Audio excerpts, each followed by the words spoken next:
Filippi Reo dari sebagai sekretaris pemuda adat tadi ingin menyampaikan berita tentang perkembangan yang dari laporan aduan dari salah satu oknum komisioner KPU Kota di Kapolda Papua yang merupakan isi statement kami nanti dengan beberapa teman yang ditambahkan dari organisasi yang berbeda.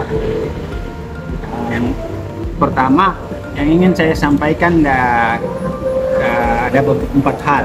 Pertama, kepada Kapolda Papua mempertanyakan dari kelanjutan atau proses yang laporan aduan yang dilakukan oleh salah satu oknum komisioner KPU Kota Jayapura tertanggal 18 Januari 2025 kemarin. Laporannya sudah sejauh mana? Karena konon katanya belum juga ada berita acaranya sampai dengan sekarang. Kira-kira sejauh mana perkembangan laporan aduan itu yang terkait dengan penyalahgunaan atau pemalsuan tanda tangan. Yang kedua, kami mengharapkan atensi dari pihak Kejaksaan Negeri Jayapura terkait laporan aduan yang dimaksud atau tersebut dalam hal ini.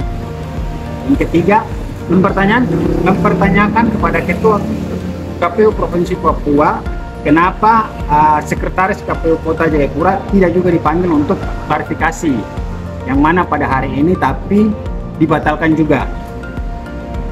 Yang keempat, menghimbau kepada Koordif Hukum KPU Kota Jayapura dan juga kepada KPU Kota Jayapura secara umum dan kepada KPU Provinsi Papua, bila ada pemeriksaan atau apapun yang dilakukan oleh pihak hukum, setidaknya pemeriksaan atau kegiatan-kegiatan itu boleh dipublikasikan biar jadi pembelajaran bagi kami generasi muda terkait dengan penggunaan keuangan yang ada.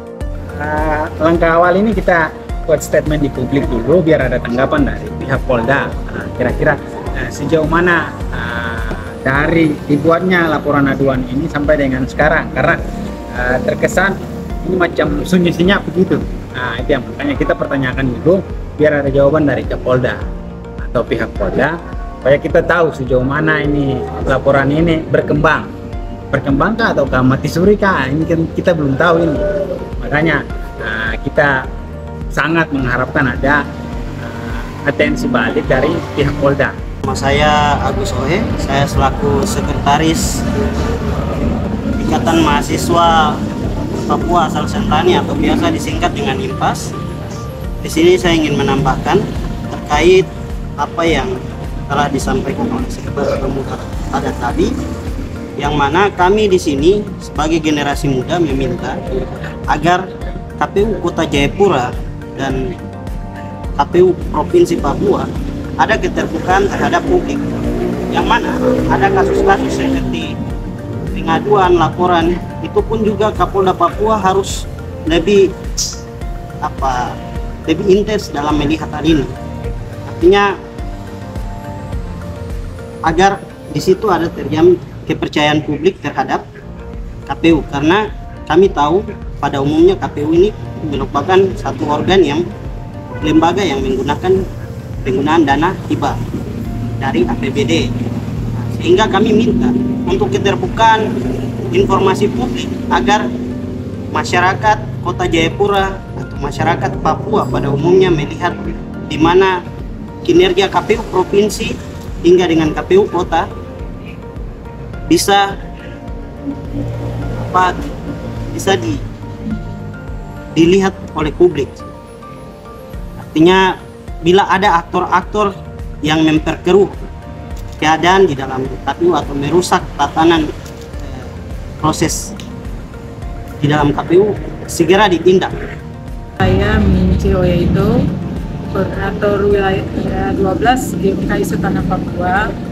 Ya, di sini kami melihat, kami sebagai GMKI sebagai lembaga pemantau pemilu melihat bahwa proses pelaporan yang dilakukan oleh salah satu komisioner KPU Kota Jayapura terhadap Sekretaris KPU Kota Jayapura itu adalah sebuah pelanggaran.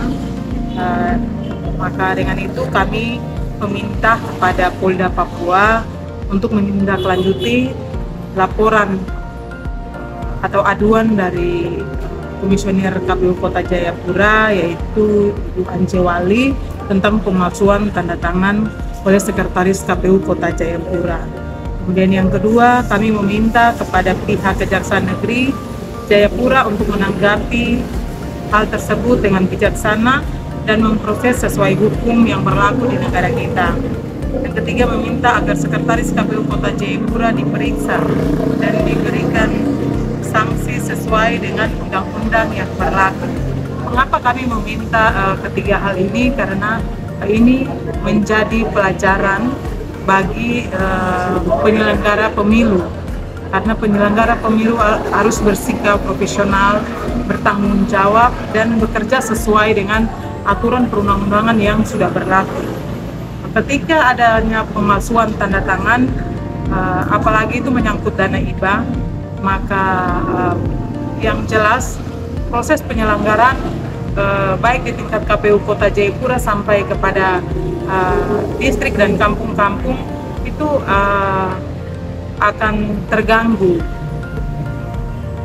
Maka itu kami meminta untuk pihak Polda, pihak Kejaksaan Negeri, dan juga pihak KPU sendiri untuk serius dalam menangani hal ini dan memberikan efek jerah agar penyelenggara-penyelenggara pemilu yang lain juga melihat ini sebagai sebuah pembelajaran yang bagi mereka agar kedepannya mereka melakukan tugas sebagai penyelenggara pemilu itu dengan penuh bertanggung jawab, berintegritas, agar semua pelaksanaan pemilu boleh berjalan dengan baik.